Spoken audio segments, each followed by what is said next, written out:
Bien, vamos a comenzar con la primera ponencia plenaria del día de hoy. La conferencia se titula La conquista romana de la Alta Edad Civil, de Maécula a Casca, y la impartirá Juan Pedro Ledo. En principio va a impartirla junto con Carlos Rueda Galán, pero es imposible asistir por otro motivo académico. Juan Pedro León es director del Instituto Universitario de Investigación en Arqueología de la Universidad de Jaén.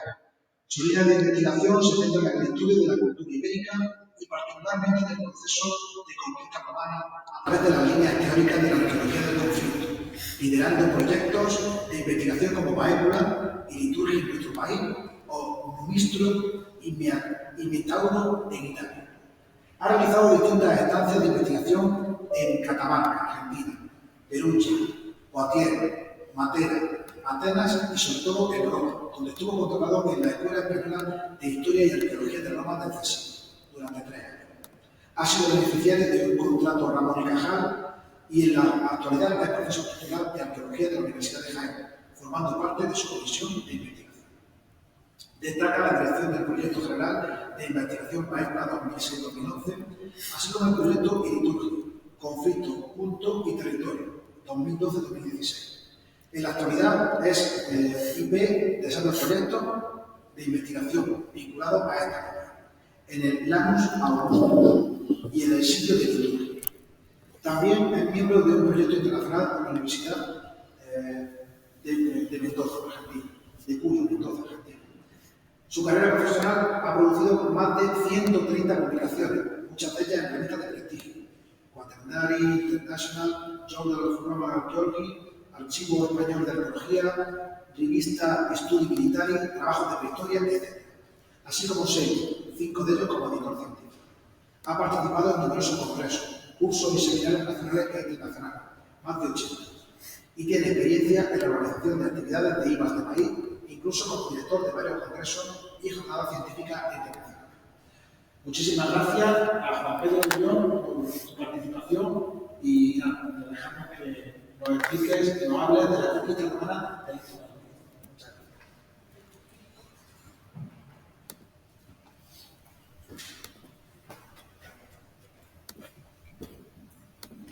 Bueno, buenas tardes a todos y a todas. En primer lugar, agradecer a la organización del Congreso que nos haya invitado a participar en él.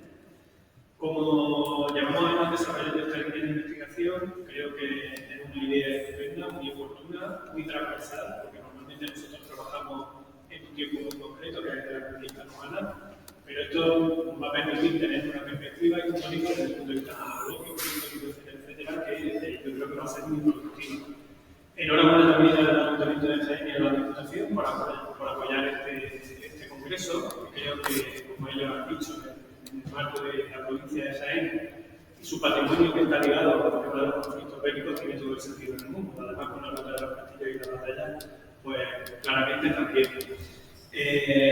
Yo lo que voy a hacer es presentar un proyecto y una línea de investigación. No está mi compañera Carmen Rueda, porque desgraciadamente para ella está en Nápoles, en Italia, la otro chat sobre este tema también.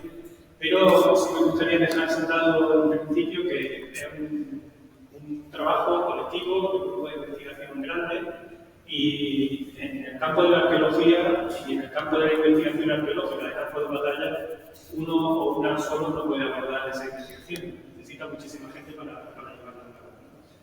Y antes de empezar, yo la presentación que hemos hecho, evidentemente va a presentar nuestra digamos, experiencia práctica de campo, con los casos de Baécula, de Liturgia, de Torretabla, los que hemos hecho en Italia también, muy puntualmente, pero sí que hemos querido volverlo un poco en papel de regalo, presentando también un poco los fundamentos teóricos de qué es la arqueología del conflicto, por un lado, y por otra parte algo que se ha dicho aquí en la presentación del Congreso y que me parece muchísimo más importante, que es cómo difundimos, cómo transferimos a la sociedad los resultados de nuestra investigación cuando se trata de cuestiones que tienen que ver con la guerra y la batalla. Porque todos y todas sabéis que estamos rodeados esta cuestión de interés está rodeada de un mundo a veces muy peligroso, que banaliza mucho la cuestión de la violencia y que, bueno, ofrece una visión quizás demasiado edulcorada de lo que esto supone a nivel histórico y a nivel humano, por supuesto. No me extiendo mucho más. A ver, ¿dónde dijo esto? ¿No se pasa la tiempo? Sí. No se pasa.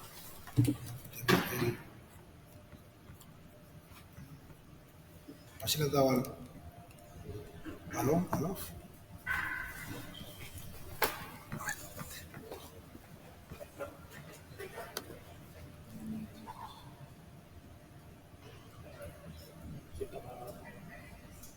Ahora. Bueno, ¿se me escucha bien o...? No. Creo que es mejor así porque si no yo no voy a... Bueno, en principio, esta cuestión de... ¿Veis qué malo? Vale. En principio, esta cuestión de la guerra, de la arqueología del conflicto, es también una cuestión de perspectiva. Esto tiene mucho que ver. Habla que lo escuché yo. Habla. Bueno, mira, me siento y... En principio esto es una cuestión de perspectiva y si lo leemos desde la lectura, si queréis, de las teorías colonialistas, bueno, quiénes son las víctimas, quiénes son los bárbaros, quiénes son los verdugos, quiénes hacen las guerras, qué intereses hay detrás, pero esto es una reflexión demasiado genérica desde mi punto de vista y vamos a avanzar un poco, ¿no? ¿Podemos? Vale. Interesa también qué restos de conflictos, de las batallas, llegan a ser conocidos por la sociedad. Aquellos que son visibles, que contienen un relato, que contienen un discurso, que normalmente pertenecen a los vencedores, a los vencidos, y aquellos que son invisibles, que son los olvidados y desconocidos, y que ahí es donde la arqueología en particular tiene que decir mucho. Porque digamos que la guerra tiene una trascendencia histórica, que no vamos a discutir aquí, evidentemente, pero la parte del desconocimiento, la parte de los datos que todavía están ocultos, es sin lugar a dudas un momento al 95%. Y ahí la arqueología, digamos que tiene mucho que aportar más allá de la acción de documental. ¿Vale? Sí, no lo paso yo. ¿Lo paso yo? No se pasa. Ya. Vale.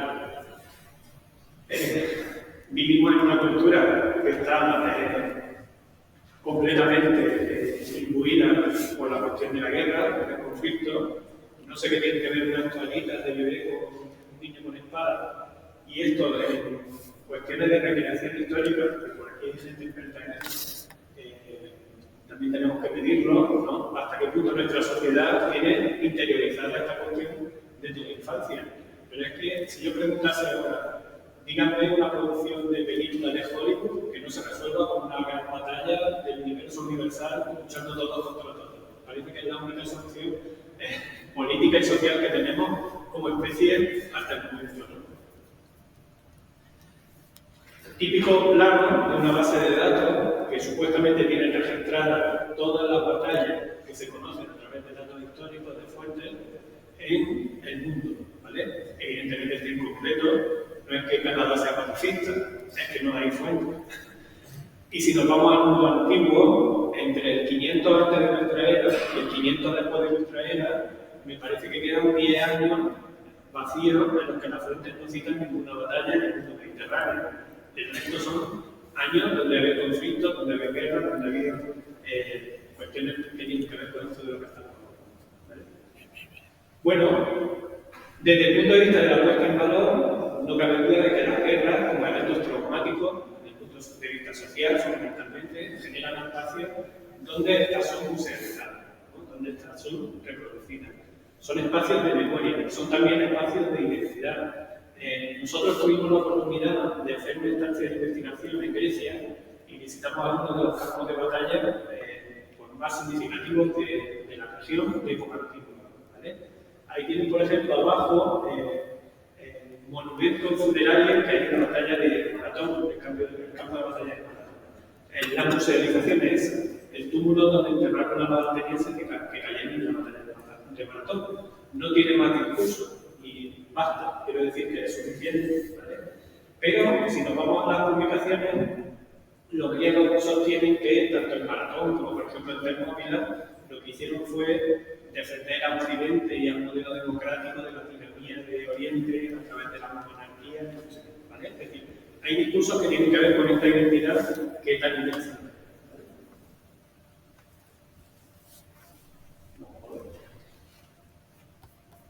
No hay nada. No. Pasa a lo siguiente. ¿Te digo siguiente? Vale. Bueno, el binomio guerra y paz. Hemos detectado también, porque se está haciendo una tesis doctoral sobre esto, esta cuestión del juego que tienen las autoridades, los políticos, las estructuras que rigen el poder, sobre este binomio tan curioso entre guerra y paz. Hay tenido una imagen del Ara Pacis, el monumento que Augusto hizo para conmemorar la Pax Augusta en Roma, y que sostiene un discurso que gracias a este emperador, bueno, la paz llega al imperio, el imperio pacificado, etc. Esto lo vemos, además de un punto de vista ideológico, religioso. Existía un templo en Roma, el templo de Sano, que estaba en el Gianicolo viene de Sano, que tenía las puertas abiertas cuando Roma estaba en guerra y cerraba sus puertas cuando no había ningún conflicto en el imperio. El templo se cerró 5 veces contra una de ellas contra Augusto, ¿no? Curiosamente, aquí en Jaén tenemos un monumento, el Janus Augustus, que remite a esta época de la Pax Augusta y que tiene que ver con uno de los momentos en los que ese templo de Roma estuvo cerrado. Siguiente. El discurso que hace la política de esta paz, ¿vale? Bueno, aquí tienen toda la propaganda que durante la época de Franco se hizo sobre la consecución de la paz después de la guerra civil. Claro, si te cargas todos tus enemigos, pues tu país está en paz, ¿no? También lo decían los romanos de ellos mismos. Tácito decía que sus compañeros los romanos construyen un desierto y lo llaman paz, es decir, se han aniquilado a todo el mundo y han creado un masacre contra el civil, pues evidentemente han construido la paz. La siguiente. Eso se ve muy bien en este discurso que está ahí al delante. Bueno, monumentos que todavía hoy tienen que ver con esta cuestión y que todavía están en pie y que generan un debate en el presente, son monumentos como estos, que se construyen en un momento determinado con una ideología concreta, con un proyecto político concreto y que nos tenemos que plantear qué hacemos. La siguiente. En nuestro caso, y aquí viene un poco el meollo de nuestra presentación, ¿cuál es nuestro mensaje como investigadores e investigadoras que nos acercamos, nos aproximamos a la violencia, a la guerra? ¿Cuál es nuestro mensaje desde el punto de vista social? ¿Qué debemos transmitir? ¿Vale? En Jaén tenemos una de nuestras plazas principales, la Plaza de la Victoria, dedicada a las grandes batallas de Navas de Tolosa y Bailén, ¿no? Evidentemente, ese monumento se hace en un momento concreto, pero sí que estaría bien plantearnos qué celebramos o de qué modo celebramos, si hay que celebrar algo respecto a esta batalla. Esta tarde hay una presentación sobre el proyecto de las Navas de Tolosa. Nosotros estamos participando también en ese proyecto de investigación porque está revisitando el sitio de la batalla de las Navas de Tolosa desde el punto de vista arqueológico. Estamos haciendo campañas de investigación de protección en el sitio de la batalla. Es un modelo o un ejemplo paradigmático. ¿Cómo o qué resultados o de qué forma transferimos a la sociedad el discurso sobre la batalla de las Navas de Tolosa? Y más en este momento, cuando están los ánimos muy exacerbados y políticamente nos pueden llevar a recursos muy ultraconservadores, desde pues, con la inmigración, con el otro, con la expulsión, con la sacralización del mundo cristiano, cuando lo primero que sabemos es que el Papa prácticamente tuvo que amenazar con la incomunión a los reyes cristianos, a los reyes castellanos, aragoneses, etcétera, si no participaban en esta cruzada. Adelante. Y la intención, yo me voy a meter en vereda, la intención es mostrar un poco la cara real, invisible, de lo que supone el conflicto, que no es ni más ni menos que esto, víctimas todos lados, millones. Se ha publicado, creo que este año, si no el año pasado, un libro que les recomiendo, que es Tierra Arrasada, que es de González Arribal, que hace una historia de la violencia a nivel universal y que es una maravilla. Es decir, tanto por el contenido como la diversidad de contextos, como por la construcción del propio discurso, merece muchísimo la pena como una idea general de síntesis de esta cuestión. Adelante. Bueno, evidencias de conflicto, evidencias de guerra, las tenemos desde hace miles de años, ¿vale? Es decir, la arqueología ya saca restos de conflictos en sitios de hace 8 o 9 mil años y que, bueno, en principio el registro arqueológico es muy escaso, son ejemplos muy puntuales, pero que ya nos están informando de esa existencia de la violencia. Es decir, no es algo reciente, pero sí que tenemos que entender que hay una correspondencia directa entre la sociedad que lucha, o los grupos sociales que luchan, y la forma de luchar, la forma de... Adelante. A nivel teórico, evidentemente este es un tema que tiene muchísima bibliografía detrás, pero para nuestro caso, para la arqueología, el mundo de la historia antigua, hay autores que son imprescindibles, como Glaucus, como Bernard, como David Samson. Es decir, que hay autores que son claves hoy día para seguir estas cuestiones de la arqueología de la guerra o la arqueología de los conflictos. Uno de ellos, que fue el que de alguna manera cambió el paradigma sobre la investigación del mundo de la guerra, de las batallas, es John Keegan, que tiene monografías que son preciosas. En una de ellas plantea, por ejemplo, las diferencias entre una batalla de época medieval, Agincourt, con Waterloo o con el Somme en la Primera Guerra Mundial. Son modelos de guerra que no tienen nada que ver desde el punto de vista social, económico, político, y él llama la atención sobre esto que hasta el momento no. Adelante. Bueno, ¿nosotros dónde estamos? Nosotros estamos dentro de una corriente teórica que se llama arqueología del conflicto. Hay muchísimos autores que desde el año, yo diría que desde el año 2000 fundamentalmente, están trabajando este tema a nivel nacional, como Fernando Quesada, que iba a dar la conferencia inaugural y no puede estar aquí con nosotros, y bueno, le echamos de menos, ¿vale? Francisco Gracia, Ángel Murillo, es decir, que hay mucha gente que está desarrollando esta investigación en esto. Me interesa mucho un debate que hubo hace algunos años. 2020-2021 creo que fue, entre varios investigadores de la Universidad de Oxford, Cambridge, y algún investigador norteamericano que venían a replantearse, bueno, la mirada que siempre ha tenido la conquista romana, ¿vale? Con títulos tan sugerentes como El lado oscuro del Imperio Romano, ¿vale? Es decir, digamos que la historiografía tradicional lo que ha transmitido es que los romanos hacían muy bien la guerra y nos invadieron mucho y muy bien, y nosotros muy agradecidos de ser civilizados y civilizadas, aunque nos cortaran el cuello, ¿vale? Y ahora lo que se está planteando es, bueno, lo que hizo Roma fue un poco más que una masacre a nivel general del Mediterráneo y prácticamente un genocidio. El término genocidio tiene cuestiones legales de las que no vamos a entrar aquí, pero porque es de época antigua y eso evidentemente tiene otra técnica. El tema que ven a la derecha, ese tema lo hicieron Fernández Bock y Nico Riemann, y es un poco el esquema base teórico para la investigación de la arqueología del conflicto. Adelante. Bueno, nosotros en particular hemos trabajado con el profesor Arturo Ruiz, con los trabajos de Silva de Pinapolo sobre los traslados de población forzosa en época antigua, sobre todo en el marco de la conquista romana, y en el caso de, bueno, del concepto de masacre, genocidio y demás, con los trabajos que ha realizado el profesor Fernando Quesada. Adelante. Bueno, esto es un concepto que viene de la filosofía antropológica, que viene de un autor brasileño, Boaventura de Sousa Santos, y que acuña el término epistemicidio y que nos interesa mucho como base para aplicarlo para el caso de la conquista romana.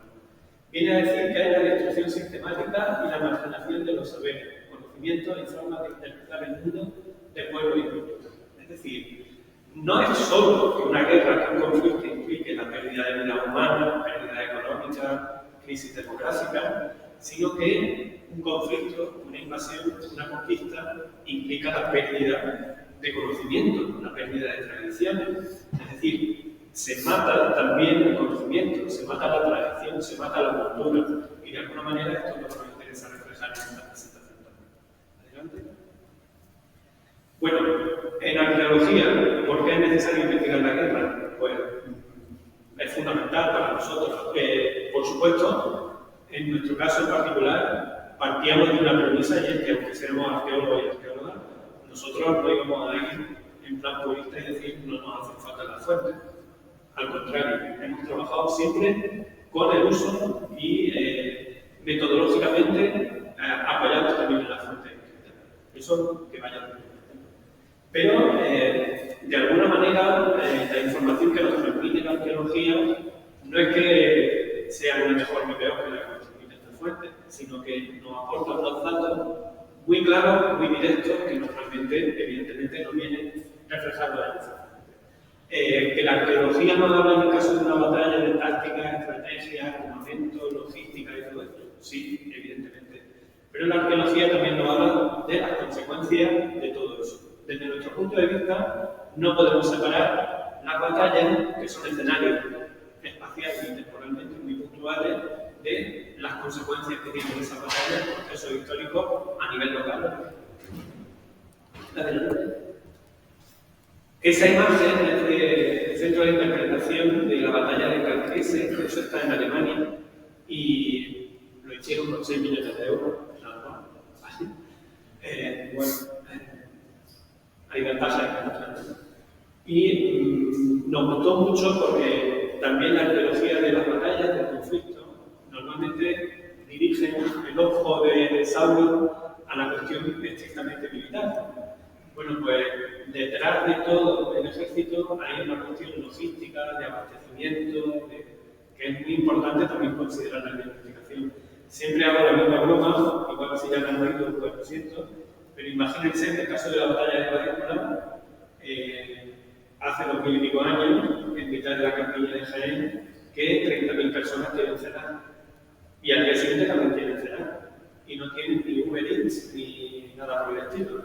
Hay que abastecerlo incluso en condiciones de dificultad. Y un ejército, todos sabemos que aguanta sin comer unos días, pero sin beber no tanto.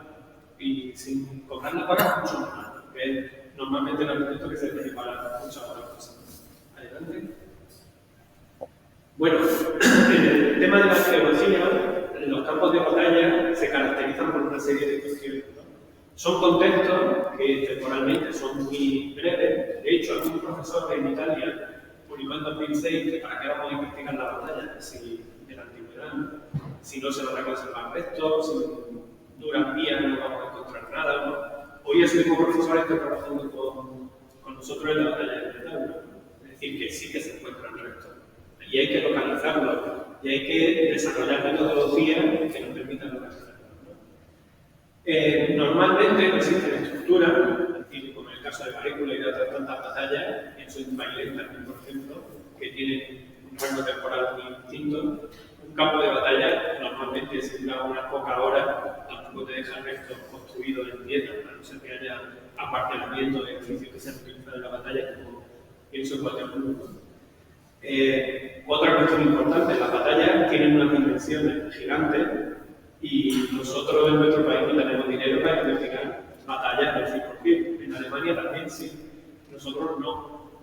Un ejemplo, la batalla de Guadalajara tiene 500 hectáreas en el centro de la batalla. 500 hectáreas son, si no me equivoco, 50.000 olivas, ¿vale? Entonces, ese es el centro de la batalla.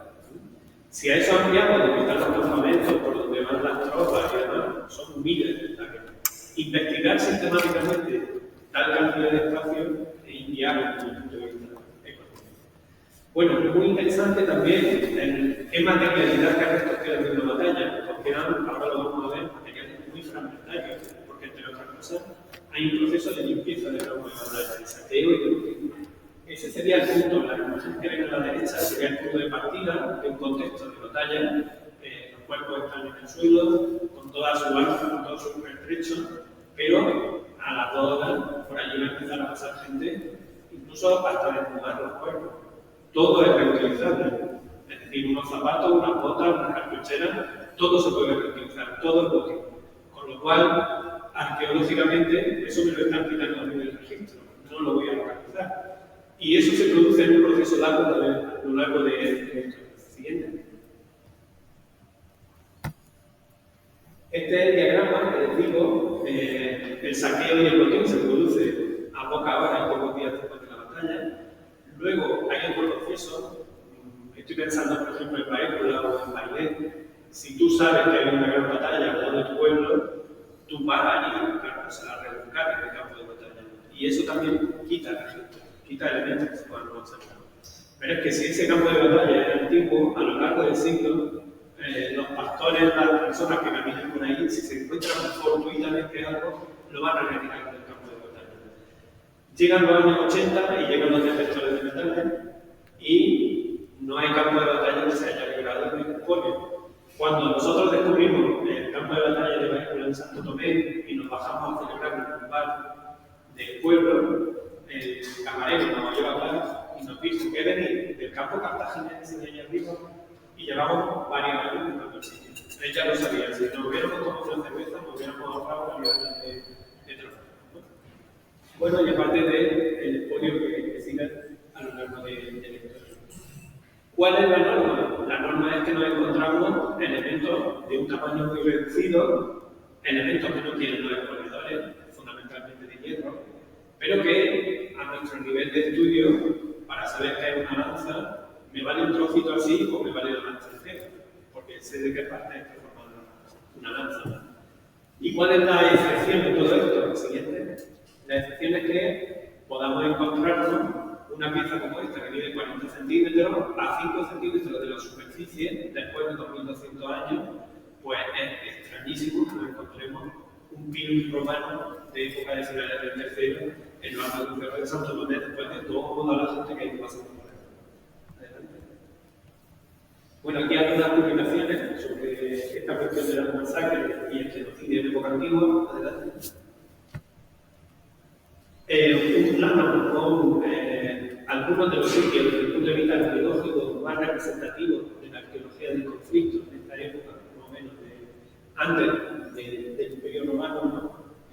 Ahí ven que la provincia de Jaén tiene distintos sitios, Baécula y litúrgico en tabla, pero ya en nuestro país están apareciendo, sobre todo en el norte, cantidad de campamentos del periodo de la conquista de las guerras cántabras que están suponiendo un avance enorme para lo que conocíamos hace 20 años. Les pongo un ejemplo, por ejemplo en Gran Bretaña, si accedes al plano con todos los campamentos romanos que tienen localizados en Gran Bretaña, tienen miles. ¿Cuántos campamentos romanos de la Segunda Guerra Púnica tenemos en nuestro país localizados? 4. 3 de ellos en Jaén. ¿Cuántos campamentos de la Segunda Guerra Púnica debe haber en nuestra península? 100. Porque el ejército, cada noche, cada día construía, si iba en marcha, construía un campamento. Tenemos que empezar a localizar. Adelante. Bueno, esto es lo que nos encontramos en las excavaciones arqueológicas. Nos encontramos elementos, trazas, que nos hablan de conflicto, que nos hablan de violencia, asociadas a incendios, muertos en las calles, evidencias de saqueo, de botín, de rapiña, como veremos más adelante, de tortura, y es un registro que evidentemente de este señor o señora nadie ha hablado en las fuentes clásicas, ¿no? Es lógico, pero la arqueología sí que nos permite recuperarlo y recuperar información. Adelante. Esto es de Visosa, de época sertoriana. Adelante. Esto también es de época sertoriana, de Valencia. Y las imágenes que tienen al lado de esos dibujos nos muestran a la gente a la que le han cortado los brazos, a la que le han cortado las piernas, incluso a jirones, es decir, arrastrando. El de abajo no lo voy a describir. Y esto era romano contra romano, Quiero decir que vamos a matizar esto. Adelante, pasamos con un ejemplo de, también ahora que hay polémica con la cuestión de las ilustraciones, ¿cómo representamos esto? La desnudez a veces es muy particular, pero tenemos la evidencia de que estos dos individuos estaban tirados en la calle desnudos. Tenemos la evidencia porque precisamente alrededor de sus cuerpos mutilados no aparece nada, ningún rastro de cualquier tipo de impedimenta, de herilla, de remache que sugiriese que estaban vestidos. Bueno, adelante. Y ahora nos metemos con el caso de Baécula y Liturgia y la conquista romana de la Antigua Antigua. Adelante. Bueno, con este proyecto llevamos 20 años de trayectoria. El primer proyecto fue el proyecto Baécula, que empezó por una financiación de la Caja Rural de Jaén en la Universidad de Jaén, y a partir de Baécula obtuvimos un modelo de dos cuestiones fundamentales. Primero, no se conocía ninguna batalla de la Segunda Guerra Púnica investigada sistemáticamente desde el punto de vista arqueológico en todo el Mediterráneo. No teníamos referencia. Con lo cual, nosotros no sabíamos si una batalla de la Segunda Guerra Púnica medía 10 hectáreas o medía 500 hectáreas. Eso es un punto de partida. Segundo, se conocían elementos del armamento, de la impedimenta y demás, de lo que es esperable que lleven los ejércitos de la Segunda Guerra Púnica, se conocían. Pero en un campo de batalla no. De hecho, nos ha costado mucho que cierta academia, en este caso, por ejemplo, la Academia Francesa, admitiese que en los campos de batalla de la Segunda Guerra Púnica hubiese tachuelas de calzado romano, porque ellos decían que eso era de época cesariana, que antes no existía. Bueno, si tienes un campo de batalla con materiales, con proyectiles, con impedimenta, y tienes casi 100 tachuelas, parece evidente que las lleva el ejército, no que la ¿vale? Adelante. ¿Pasa? Estos son los proyectos, por los datos. En la actualidad tenemos 3 proyectos activos, uno en Italia, en Milán, y otros dos aquí en España.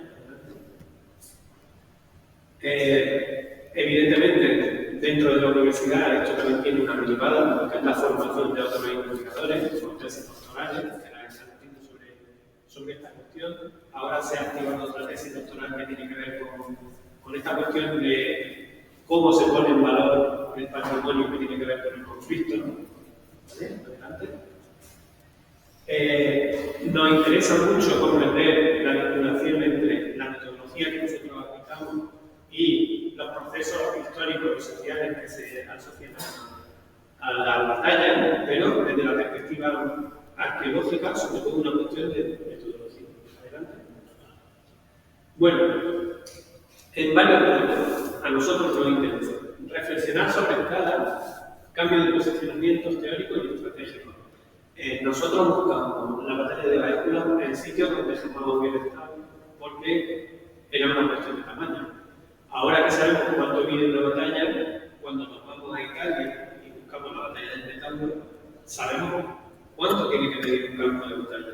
Por lo tanto, aplicamos muestreos que estadísticamente permiten localizar con mayor facilidad esos procesos. En segundo lugar, nos interesa contrastar fuente y arqueología, y vaya por delante que evidentemente la fuente romana miente como bellaca, ¿vale? Baécula no tiene nada que ver desde el punto de vista arqueológico con la narrativa que tiene la fuente sobre la batalla de Baécula.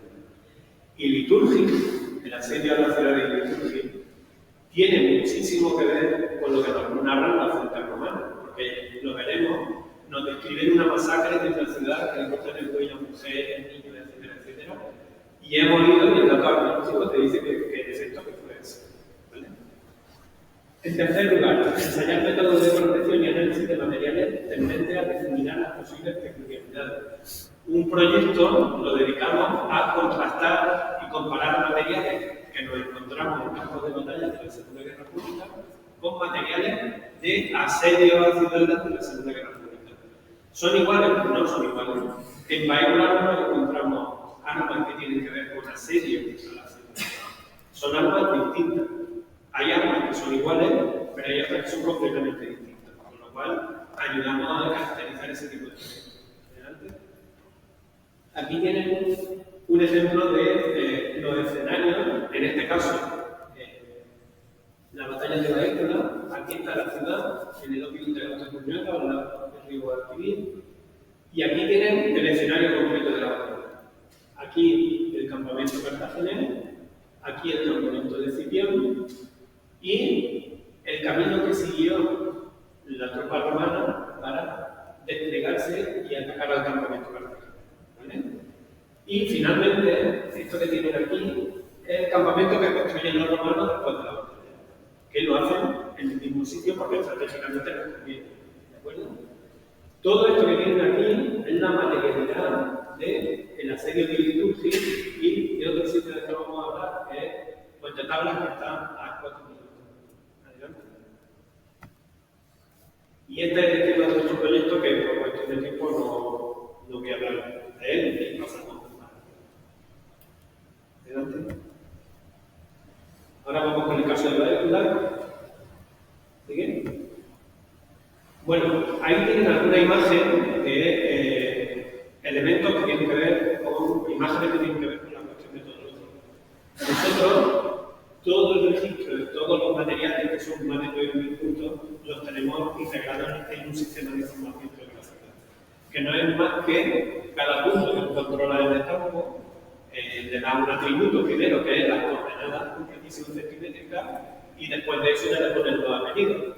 Punta de lanza del tipo 8, tachuela, grillete, lo que sea. ¿Vale? Claro, eso te permite, como base de datos, hacer una consulta. Dime cuántas puntas de fecha y dónde se localizan las que son del tipo 8. Y te genera una imagen con esa impresión de ahí. Adelante. Pasa. Aquí tienen otra imagen que es muy sugerente y que también rompe los esquemas sobre las batallas de la antigüedad. Lo que vemos normalmente en el cine es que las batallas eran de campos llanos, con el césped recién cortado, verde, y claro, no tienen ningún impedimento desde el punto de vista topográfico. Y luego las fuentes romanas, normalmente a los cartagineses, que no se rompían les caían muy mal, que los cartagineses hacen trampas, que se esconden, que buscan sitios que no quieren plantear batalla, claro, porque no hacían lo mismo, evidentemente. ¿Vale? Bueno, para que se hagan una idea, esta imagen está tomada desde aquí, que es donde está la ciudad de Baécula, y la batalla fue en lo alto. No en esta parte del cerro, sino en la parte contraria del cerro. Es decir, en un lugar que los fuentes romanos dicen que se subió a un cerro cerca del río que ocupaba una posición estratégica. Cuadra con la fuente, evidentemente, pero no cuadra con la imagen que tenemos tradicional de una batalla en época antigua, que ya sabemos, evidentemente, con la bibliografía que hay, porque no era así. Adelante.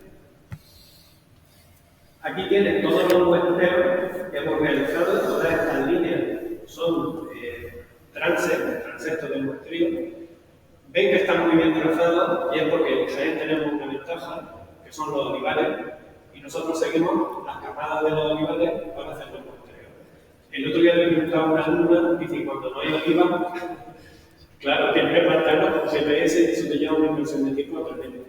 Bueno, pues ahí tienen una idea de toda la superficie muestreada, que si el campo de batalla les he dicho que tiene 500 hectáreas, nosotros hemos muestreado 80 hectáreas, que eso es un volumen de muestreo del 16%, que estadísticamente es muy significativo.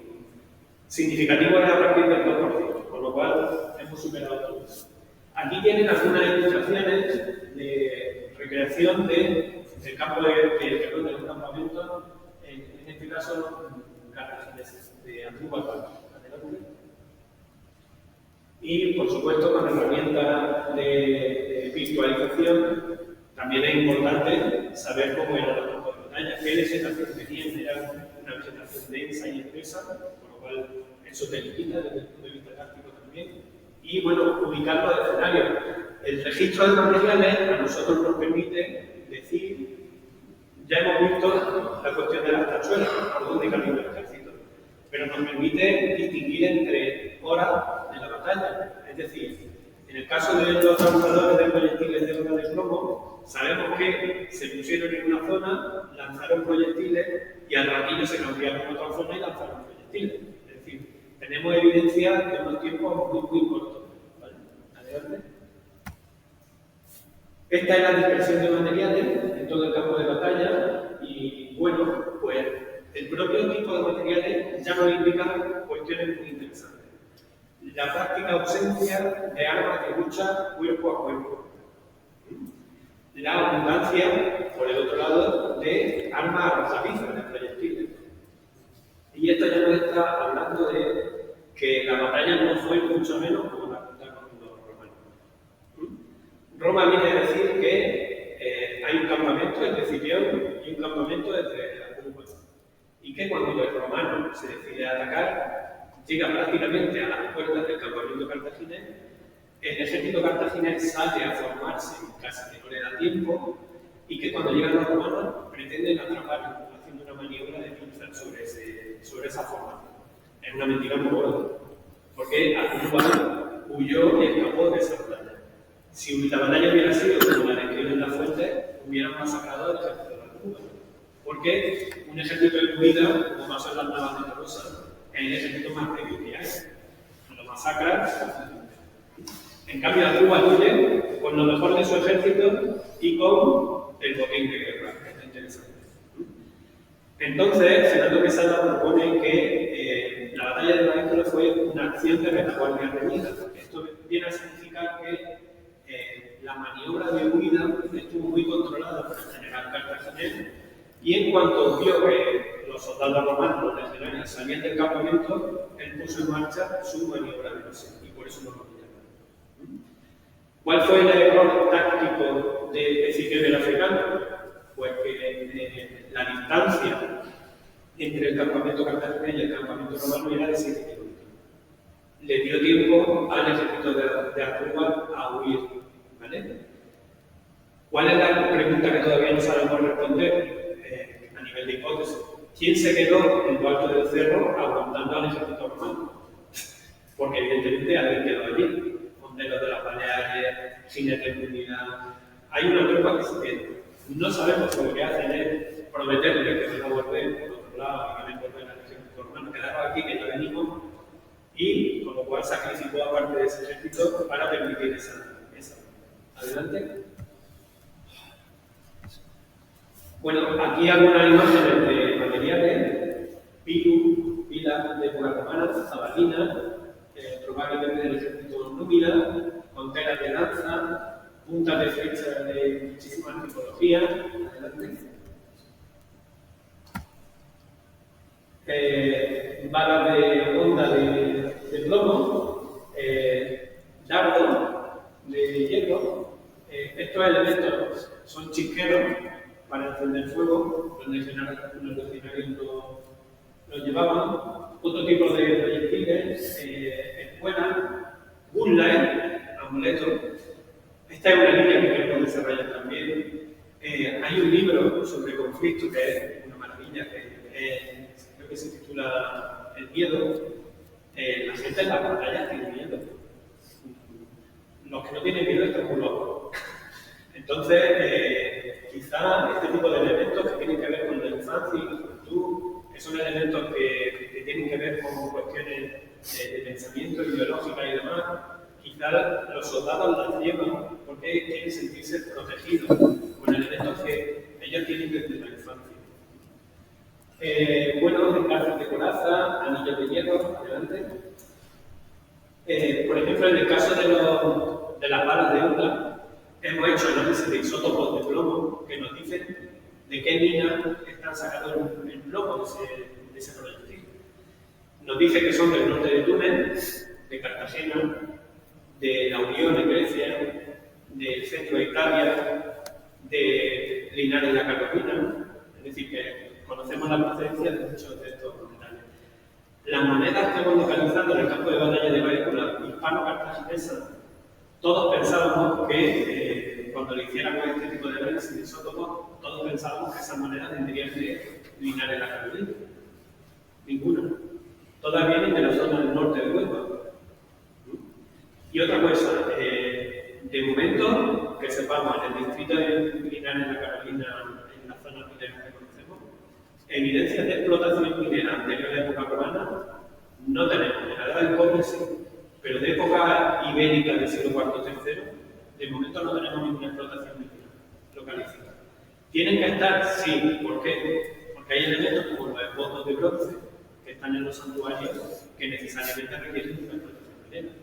Pero minas de plata, tan famosas en la zona, explotadas por los cartagineses, el pozo Varela, como se ve, aquí de momento no han aparecido.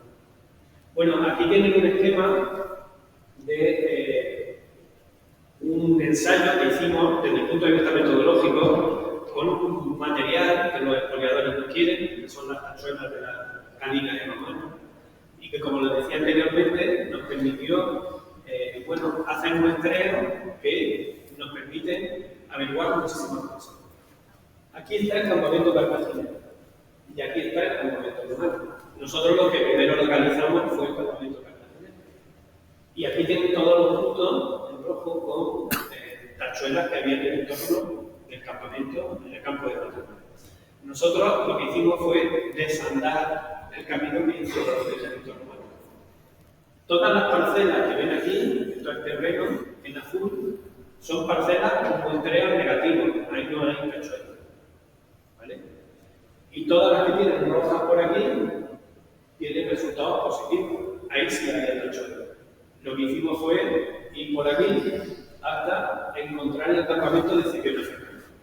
¿Vale? Con otros puntos que hay aquí que son otro tipo de material.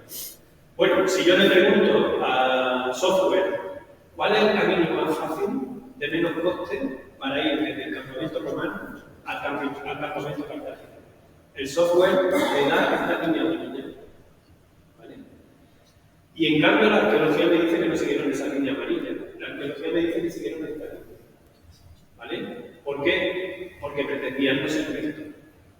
No es el camino que vemos de cueste, es el camino por donde lo vemos. Y aún así me salió mal. Adelante. Bueno, ahí tienen ese elemento de las tachuelas, el que tenemos, bueno, creo que casi 1000. Cuantificación. Cada legionario lleva 2 sandalias. En cada una de ellas lleva, según autores, distintos números, pero vamos a redondear en 100. Si cada sandalia lleva 100, cada legionario lleva 200. Pero bueno, vamos a redondear en 100.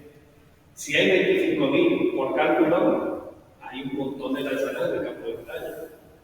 Y si los ingleses, que son muy friki, han hecho ensayos, se han puesto caligas y han caminado kilómetros y han perdido 10 tachuelas, bueno, tenemos la cuantificación y la experimentación muy densa. ¿Vale? Bueno, estos son el análisis que hemos hecho de la zona de los campamentos. Aquí tienen, en el caso del campamento cartaginés, estos puntitos son los hoyos de poste de los restos de la empalizada de madera del campamento. Aquí tienen el sondeo y estuvimos buscando si delante de esa empalizada había algún tipo de foso y no había foso delante de esa empalizada. Adelante.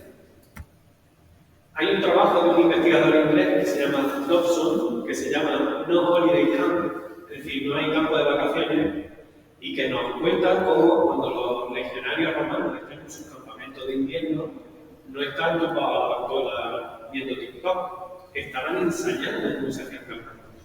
¿Vale? Y vuelvo a la cuestión de logística. Cada noche hacemos un campamento. ¿Se imaginan que cada noche una persona tenga que decirle a 25.000 personas lo que tienen que hacer? No.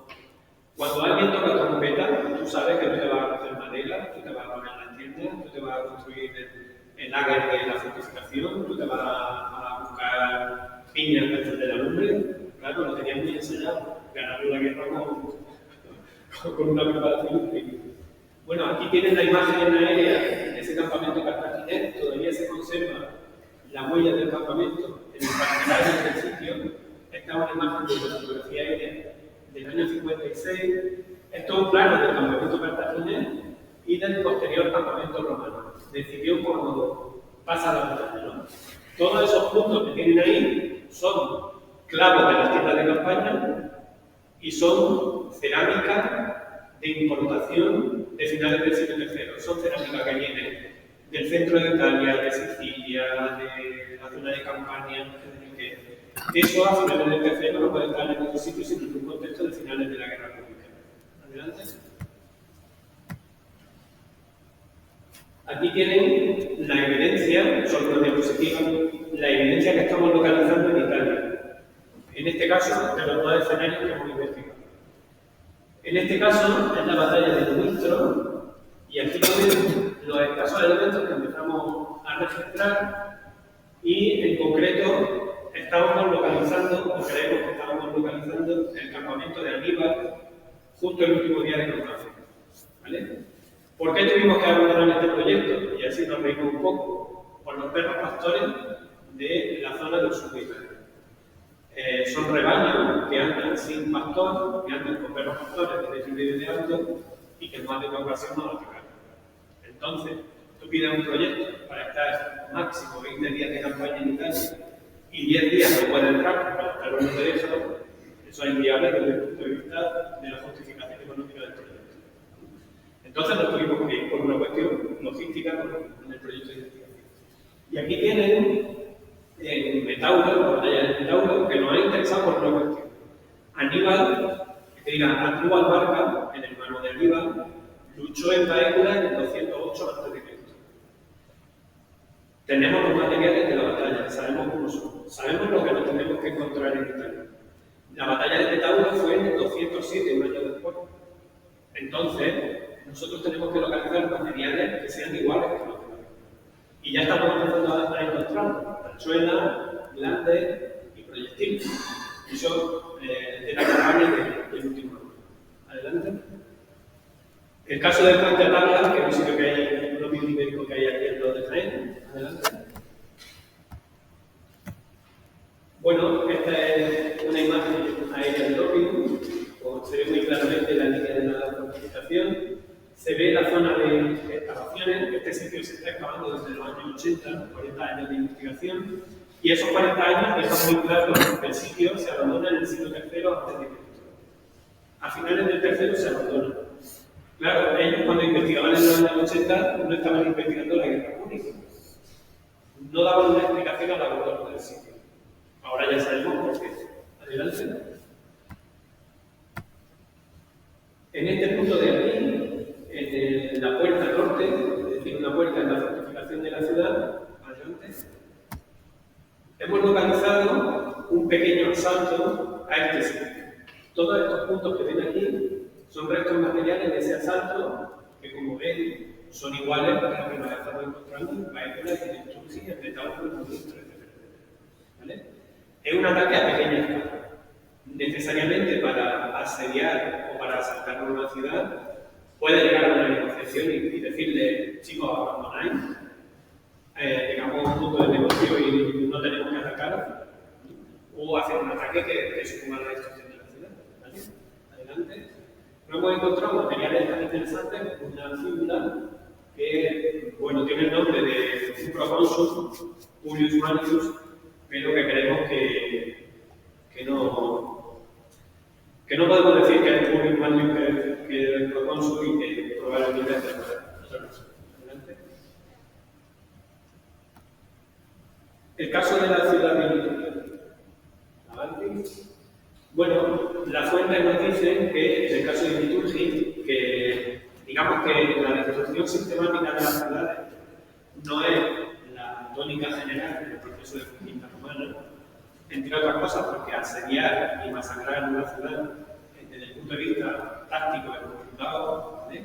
Por ejemplo, si pensamos en Cartago, que Cartago es el norte de África, al ejército romano le costó bastante baja vencer y conquistar esa ciudad, ir calle a calle, casa a casa. Bueno, pero en la descripción que hacen las fuentes romanas respecto del ataque que hicieron en la ciudad de Liturgia son muy descriptivas, muy explícitas, y es uno de los 4 o 5 casos que sabemos que en el contexto de la guerra púnica sí que hay, digamos que una masacre, un castigo de ciudad. Bueno, esa fuente nos dice que en el 206 Liturgia es destruida completamente. Pero si nos vamos a la fuente, en el 195 los romanos vuelven a citar a Liturgia en el marco de las rebeliones del periodo de Platón. Desde el punto de vista material, también sabemos que hay cierta pervivencia de la ciudad. Con lo cual, ¿que destruyen la ciudad? Sí, por supuesto. Pero vamos a ver que hay una población marginal que queda ahí que permite esa continuidad. Adelante, estamos. Bueno, esta es la idealización de la ciudad de Liturgia. Nosotros estamos excavando en esta zona de aquí, dentro del rango de ciudades de época ibérica, del Alto Guadalquivir, el rango es tamaño. La más importante es Castro y tiene 50 hectáreas. Las que le siguen en tamaño son Paécula, que tiene 20, e Liturgia, que tiene 16. ¿Vale? Son centros urbanos importantes. A nivel peninsular, tenemos que pensar que ciudades ibéricas en Cataluña o en Valencia nunca llegan a las 20 hectáreas. Es más, lo normal es que tienen 5 o 4 hectáreas. ¿Vale? Bueno, aquí tienen cómo hemos trabajado con el uso de la fotografía aérea, porque nosotros cuando empezamos el proyecto íbamos a buscar Liturgia en este sitio de aquí, que es Cerrojaquín, en Mengíbar, que tiene una ciudad romana encima. Y claro, nosotros pensábamos, la ciudad ibérica tiene que estar debajo, y tiene que haber huellas del asedio debajo de esa ciudad romana. Ese era nuestro planteamiento. Justo enfrente, no sé si lo ven, está esta ganadería, está aquí ampliada, que nos llamó la atención. Eso tiene unas huellas, desde el punto de vista, bueno, en la fotografía ya se percibe muy bien. Son huellas que son huellas antrópicas, quiere decir que hay una estructura construida ahí. Y lo primero que pensamos es que eso era una guarnición romano-cartaginesa en el proceso de asedio de la ciudad romana, ¿no? Lo que vimos fue que no, que la ciudad ibérica, la Liturgia ibera es esto, y que debajo de esta ciudad romana no está la ciudad ibera. Solo está la romana. Adelante. Aquí tienen algunas imágenes de la zona de excavación, de las zonas que hemos investigado como cerradas. Aquí tienen toda la estructura, las casas, las calles, que podemos un poco documentar a través de cerradas. En la parcela de la zona de abajo, esta de aquí, también siguen esa estructura, por lo cual sabemos que lo que tiene esa continuidad y tiene, digamos, esa densidad de unidades domésticas de todo su ámbito. Adelante. Las excavaciones que hemos hecho hasta el momento, dentro de unidades domésticas, junto a la fortificación, bueno, con el repertorio de materiales clásicos de época ibérica del siglo IV o III antes de nuestra era. Adelante.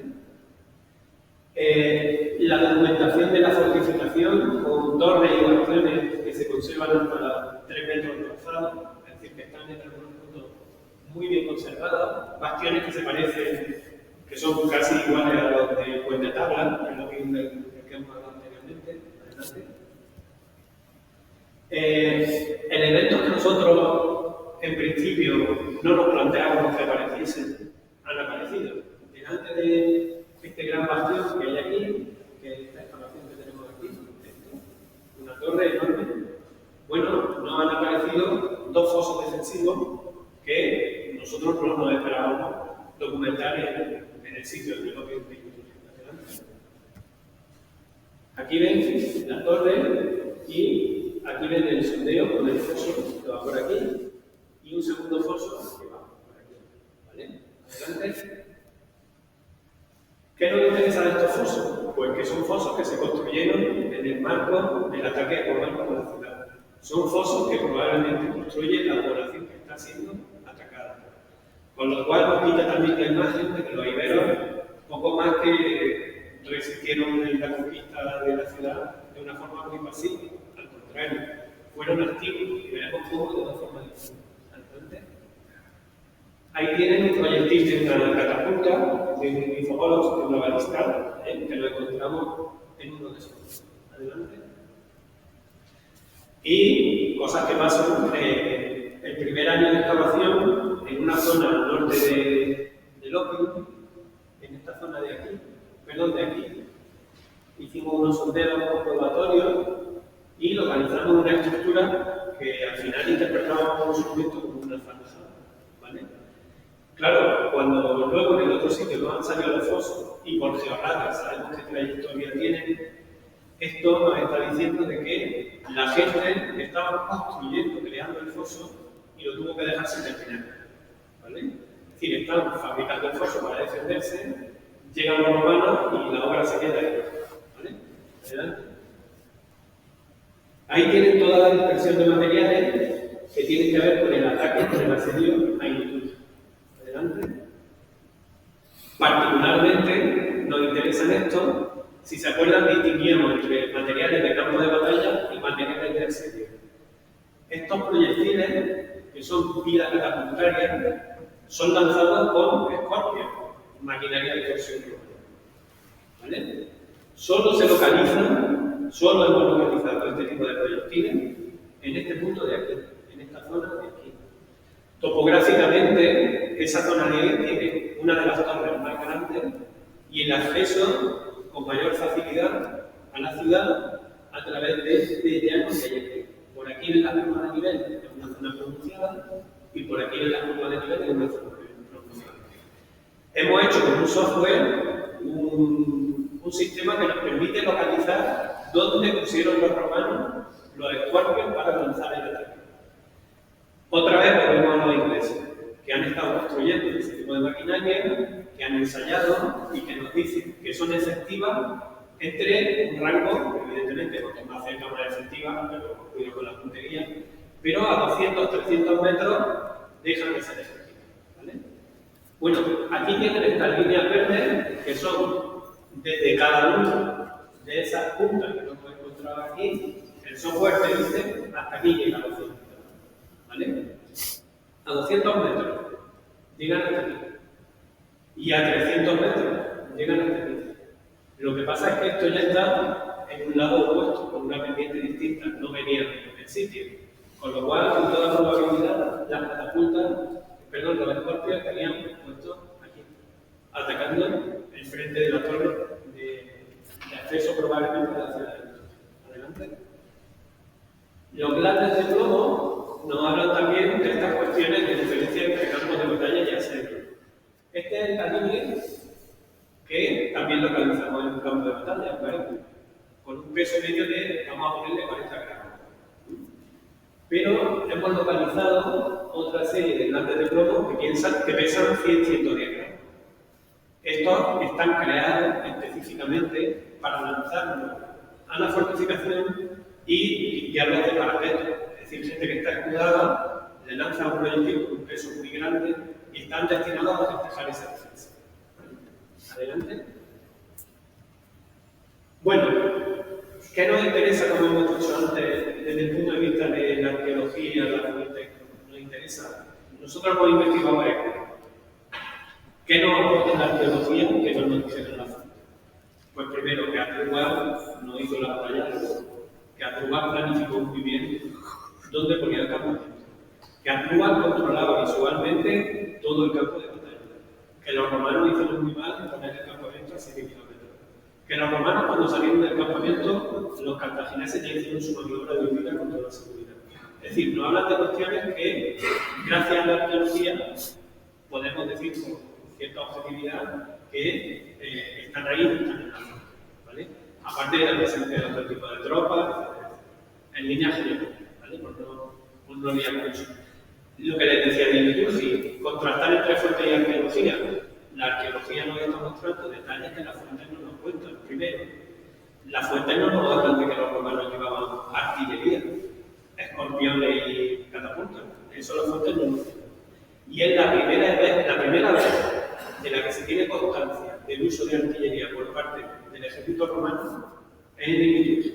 Es la primera vez que se tiene constancia arqueológica. ¿Por qué?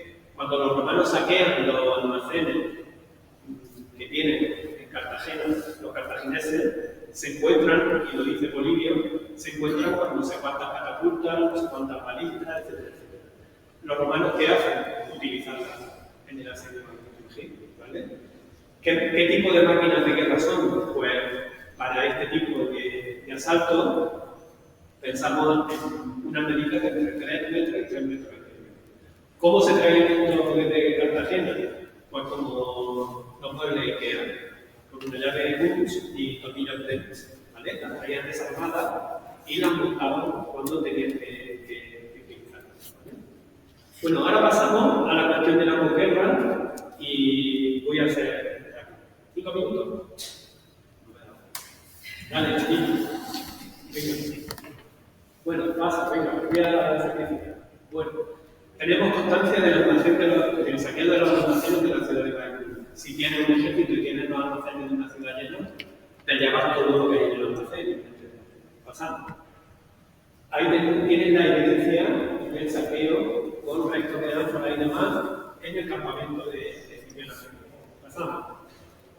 Aquí tienen la consecuencia de la guerra en el paisaje, en el territorio. Este es el territorio de Baícula antes de la guerra civil. Una ciudad y su territorio vacío. Este es el territorio de Baícula después de la batalla de Baícula. Primero, la ciudad desaparece y aparece toda una serie de sitios que no existían antes. Y este modelo de poblamiento no es un modelo de poblamiento romano. Es un modelo de poblamiento ibérico indígena que indica que hay una transición. Adelante. Aquí quiero ir a otra cosa que considero mucho más intensa. ¿Pasa? Y liturgia. La ciudad es destruida, es saqueada, tenemos evidencia de proyectiles de armas en el pavimento de las calles. Adelante. Tenemos la evidencia de que la fortificación es reforzada para evitar el ataque. Adelante. Tenemos la evidencia de que cuando esto es abandonado se queda como una ruina frente a la ciudad romana, que está a 500 metros, pero que la ciudad romana, cuando acuña moneda, acuña con el nombre de Liturgi, curiosamente, todavía tiene la memoria del anterior. Adelante. Y si en el caso de Baícula vemos que la gente abandona una ciudad y se va al territorio inmediato, en el caso de Liturgi lo que tenemos es que hemos hecho protecciones en todo el territorio de Liturgi y no hay ningún sitio después de la batalla, después del asedio de Liturgi. Demográficamente ese territorio se queda vacío, no hay nadie.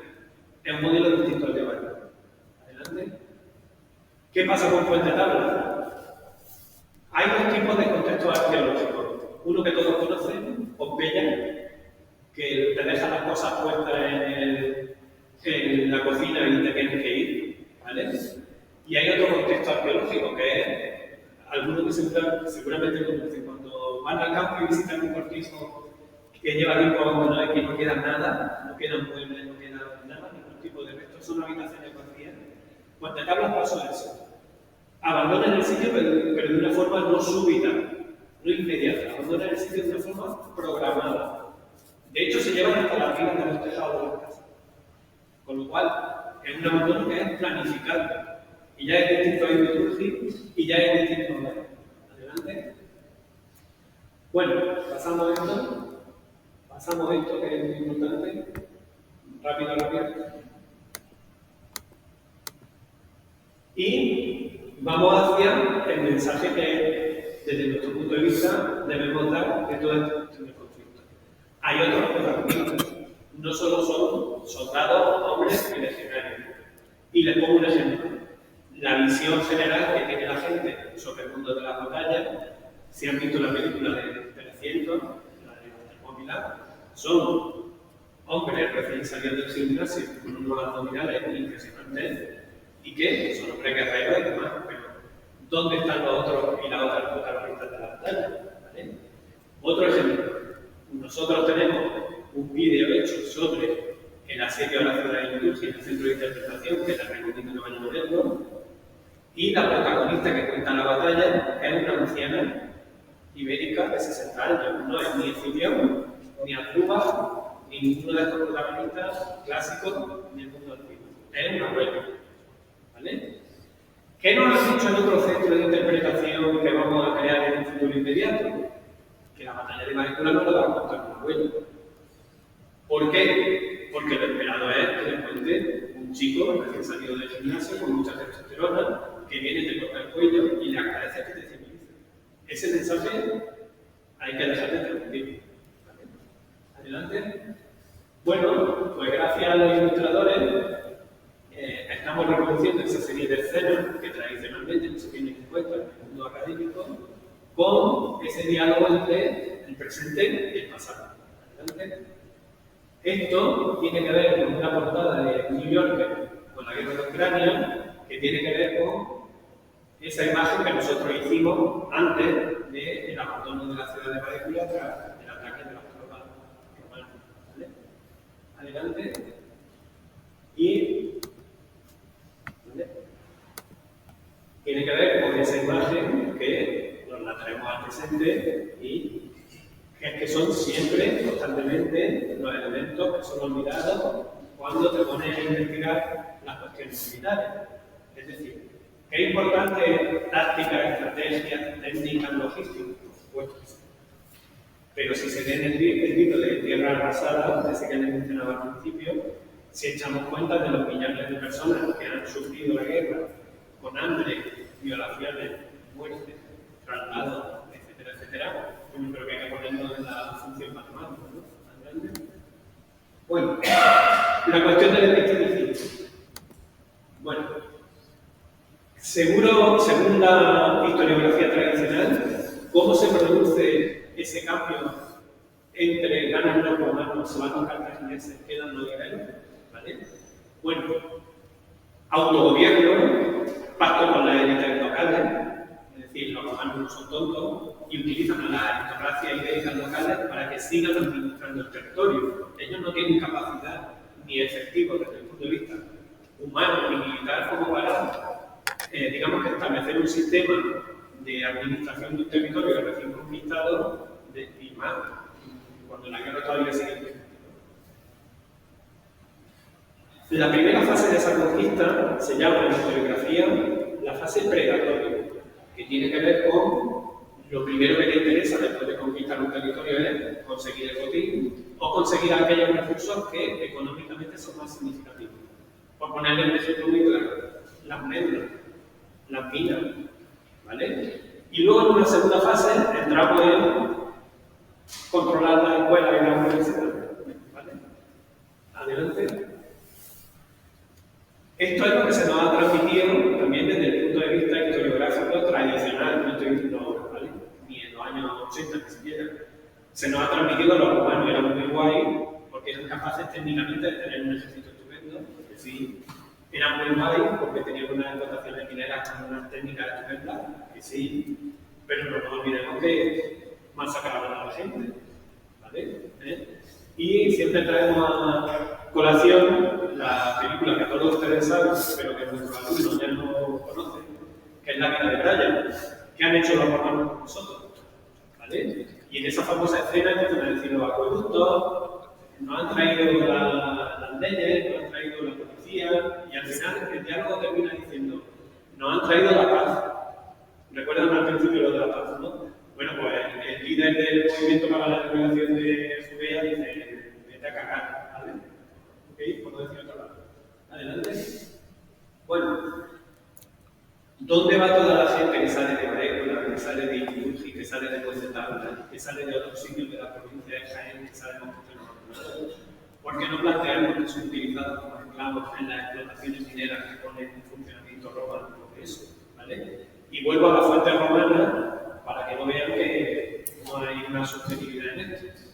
Aquí dice, los jóvenes que todavía no han alcanzado la pubertad se arrastran a través de los túneles hacia las galerías abiertas en la roca y con gran esfuerzo recogen el mineral. Eso lo dice un chico que es de dos discípulos, ¿vale? Con lo cual no estamos, digamos que parcializados. Bueno, aquí tienen una estela romana de un chico de 4 años de edad que es de Baños de la China, en Jaén. Los chiquillos eran los que se metían en la mina. Y al 100% seguro que ese niño no era romano. Ese niño era de un origen ibero, ¿vale? ¿Qué volumen de población no indígena había en el siglo I después de Cristo en la península ibérica? Siendo generoso, un 3%. El resto era gente que ya estaba aquí, descendientes de los iberos e iberas que tenían conectividad. No lo digo con esto con un mensaje de de que no la supresión de tal suplantación étnica, no una cuestión racial. Lo digo porque muchas veces se piensa que hay una sustitución de población por otra que históricamente sabemos ni en época ibérica, ni en época musulmana, ni nada así. Adelante. Bueno, adelante. Vamos con el tema de la musealización y inicio, ¿vale? Bueno, creo que este es el punto que yo sugeriría que más interés puede despertar de cara al desarrollo de esta línea de trabajo, de esta línea de desarrollo en nuestra provincia y en otras. Bueno, sobre todo, explicar la estandarización de los discursos sobre la guerra, ¿vale? Construir un discurso que sea objetivo desde el punto de vista histórico, no un discurso parcializado, ¿vale? Contribuir a quitar esa imagen tan individualista e individualizada que tiene la tradición más, digamos, antigua de, es decir, que Aníbal es importante, por supuesto, que Escipión es importante, por supuesto, pero respecto al proceso, Aníbal de Escipión supone, siendo generoso, un 8% de la responsabilidad de la guerra púnica, ¿vale? El otro son protagonistas bastante, ¿no? Bueno, y luego, ¿cómo trasladar ese mensaje? Adelante. Bueno, lo que no podemos hacer es seguir jugando con esos estereotipos y cuando vayamos a centros de interpretación que tengan que ver con el conflicto, o igual que como le está pasando en el Liturgy, en el de Shiva, la gente sale con muy mal cuerpo del centro de interpretación. Es decir, tú te vas a un domingo con tu familia o con tus colegas a pasarlo bien a un centro de interpretación y sales con buen cuerpo. Pero la hecha es que te estamos contando una masacre, no nos queda otra. También ese punto hay que tenerlo. Susan Sontag, que tiene el premio Príncipe de Asturias, creo, ella investigó mucho sobre esta cuestión de las imágenes y la violencia. Y yo les pongo un ejemplo que ella también hace en su estudio. Cuando en el telediario nos dice, le advertimos de que estas imágenes son muy fuertes, que son no sé cuántos, sabemos todos que hay gente que le llama mucho la atención y se queda, y sabemos que hay gente que es incapaz de verlo. Bueno, respecto al pasado, respecto al conflicto y la violencia, tenemos que conocer esas dinámicas, porque en centros de interpretación igual ponemos imágenes demasiado explícitas, pero que son imágenes objetivas, ¿vale? En el caso de Liturgy también nos han dicho, es que aquí entra un niño de 8 años y es muy fuerte lo que estáis poniendo. Bueno, pero es que sabemos que con 8 años ven en las redes, ven en su mundo cosas bastante más graves que eso, que una ilustración. Adelante. Bueno, esto no va con la leche, pero nosotros tenemos un enemigo que son los gladiadores, y voy a explicarlo. Cualquier recurso patrimonial, y él lo sabe, cualquier recurso patrimonial que tenemos que tiene que ver con la antigüedad, que tiene que ver con época romana, parece que hay un clic automático que es gladiador. ¿Vale? ¿Y por qué? Porque volvemos a la cuestión de la estandarización. Pero es que además, por una vez voy a hablar de Roma.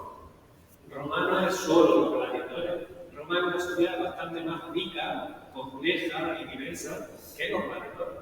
Entonces, vamos a dejar de reducir el mundo romano a los valores gladiadores, que tienen un lado de espectáculo, de ocio y todo esto, está muy bien, ¿vale? Pero sistemáticamente queremos que se produzca. ¿Vale? Bueno, adelante, estoy terminando. Aquí tienen alguna imagen de ese centro de interpretación de Liturgy. Adelante. Y, por último, en el centro de interpretación, en un panel enorme, la mejor forma que se me ha ocurrido de explicar qué va a haber la gente allí es haciendo un vertical del asedio romano.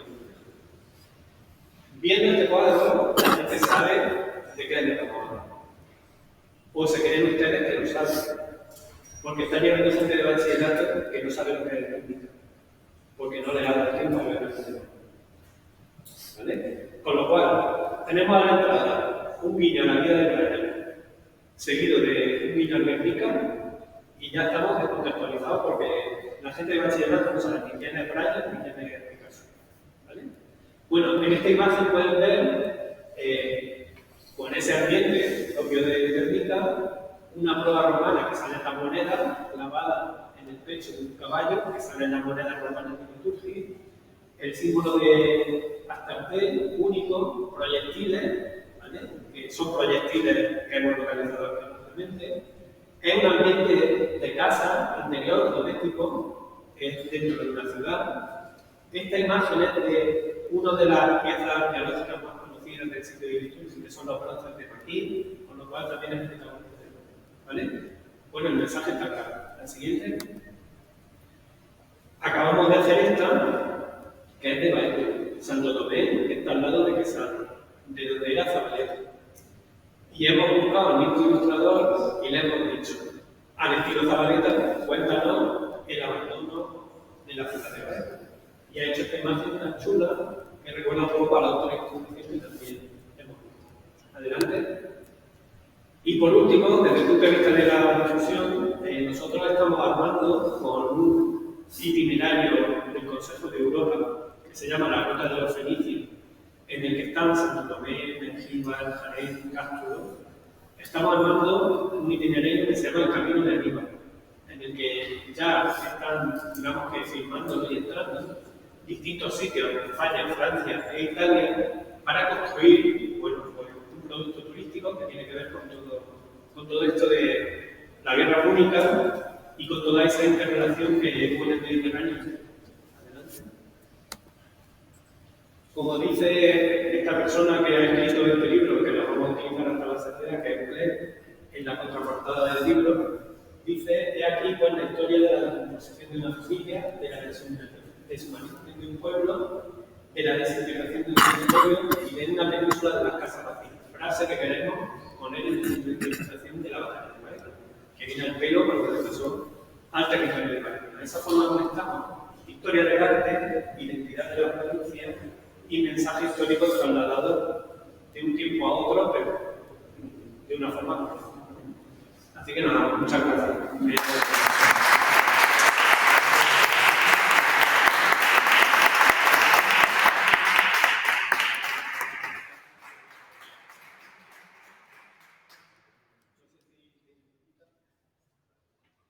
Muchísimas gracias, Pedro. No sé si hay alguna pregunta.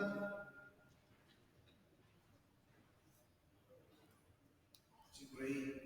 Manuel Moreno Alonso.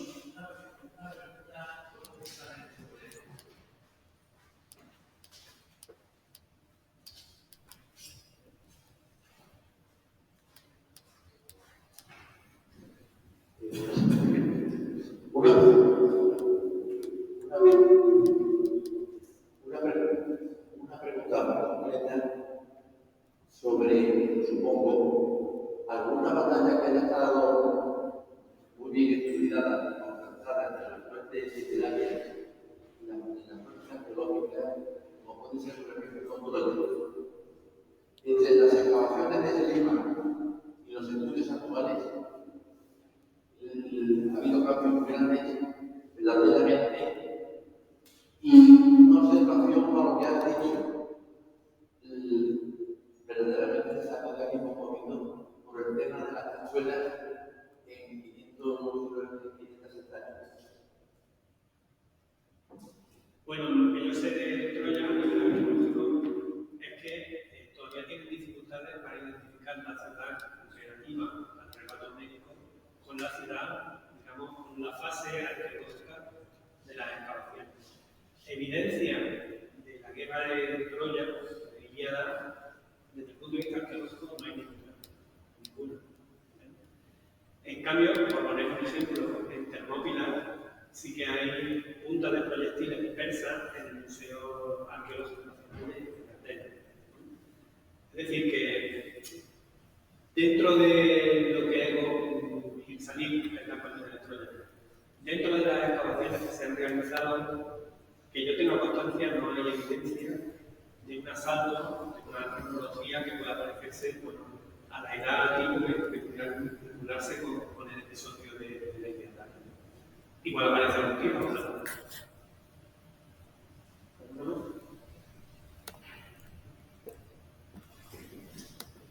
¿Alguna pregunta más? ¿Alguna pregunta más? Bueno, pues muchísimas gracias, Juan Pedro. Ha sido muy interesante tu intervención y nada. Realizamos la segunda conferencia de Irene Montilla a las 5 de la tarde. Sean puntuales, por favor. Muchas gracias.